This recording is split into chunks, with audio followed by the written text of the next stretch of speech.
Hello and welcome. Our top story today is from Libya. The son of late dictator Muammar Gaddafi has been killed. His name is Saif al-Islam Gaddafi. 4 gunmen stormed his home in Zintan yesterday, disabled the security cameras, and then shot him to death. Gaddafi's aides put out the news of his assassination on social media. Libyan prosecutors have opened investigations into his killing. The masked gunmen have not been identified yet, and it remains unclear who was behind the attack. Gaddafi's lawyer said that he was informed days ago that there were problems with his security. The head of the Gaddafi tribe had even offered to send more men to ensure his security, but Gaddafi had refused. Now, once seen as the Libyan dictator's successor, Saif al-Islam Gaddafi is now dead. Born in 1972, he was Muammar Gaddafi's second-born son. Saif al-Islam Gaddafi never held an official position in Libya, but he was a prominent figure.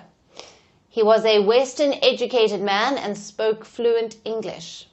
Gaddafi was seen as reformist face of his father's oppressive regime.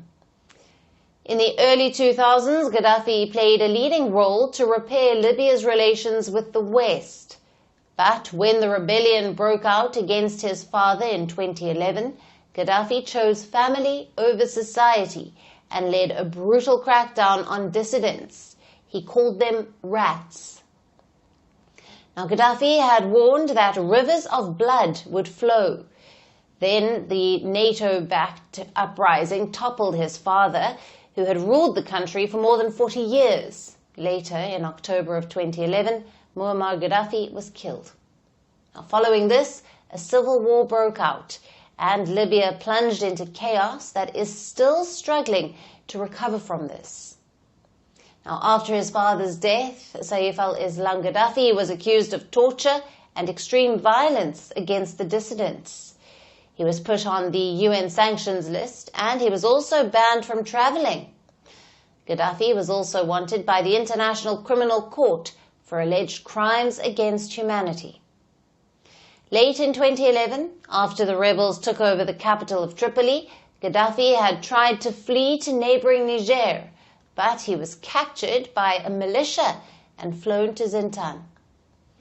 In 2015, a Libyan court sentenced Gaddafi to death in absentia for inciting violence and for murdering protesters.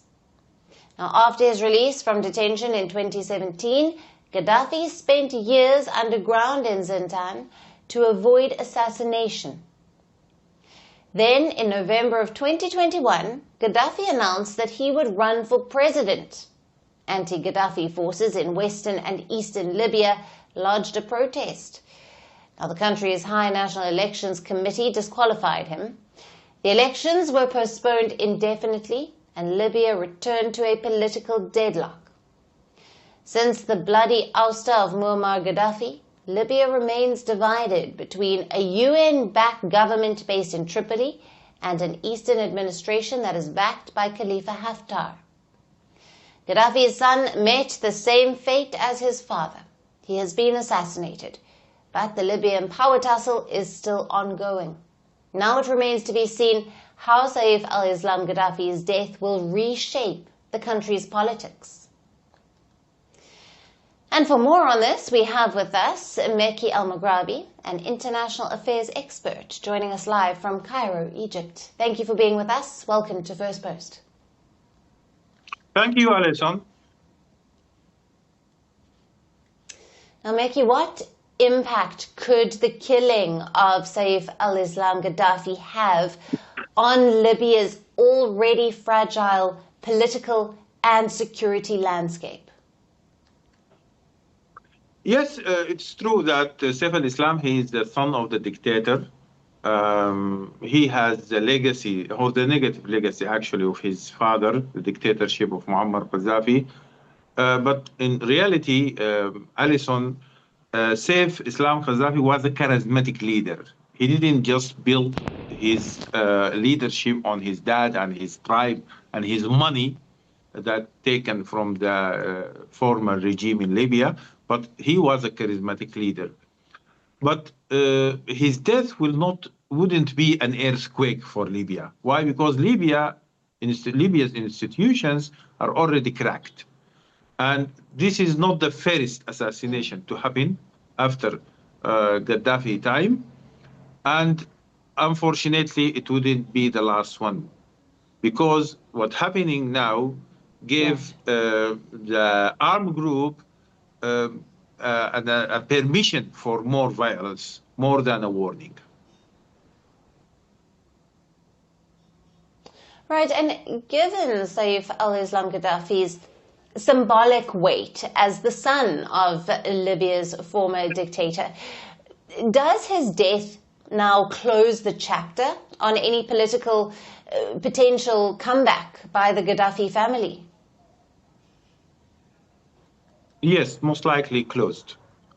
But look here, Gaddafi family is a family, but Gaddafi is a tribe.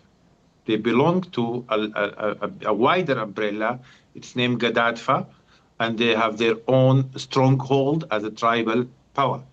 So the tribal power will not end easily, and it is one of the strongest components in Libya.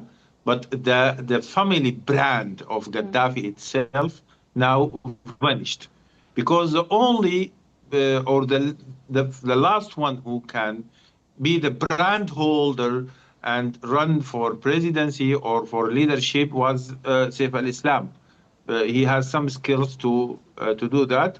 Others, they hide anywhere, or they just have their money. Some people, they don't, not really where they are now. So the brand now of Gaddafi family has ended. And what does this assassination say about the state of law, order, and armed group influence in Libya? And could it further delay prospects for national elections and, of course, stability? When you look at this from side, Libya has left the path of election and stable politics for a long time. And the bullet replaced the ballot box for a longer time. But in Africa, it happens. You have some countries in Africa, there is a violence within the election. After the election, you have the most wonderful example of Kenya. It is ongoing election and democratic cycles, and also it is ongoing violence cycles. So you cannot say that Libya will not have election because of the killing of Saif al-Islam. It would happen, election one day. Right. Mickey, thank you very much for being with us on First Post Africa. Thank you, Alison. The world doesn't fit in boxes, so why should your news? From battlefields to negotiation tables, from internet outrage to real-world injustice. The conversations everyone is having and the ones they're avoiding. It's the same show, but this new year, First Post America gets a new look. I'm Kerry Johnston, and this is First Post America.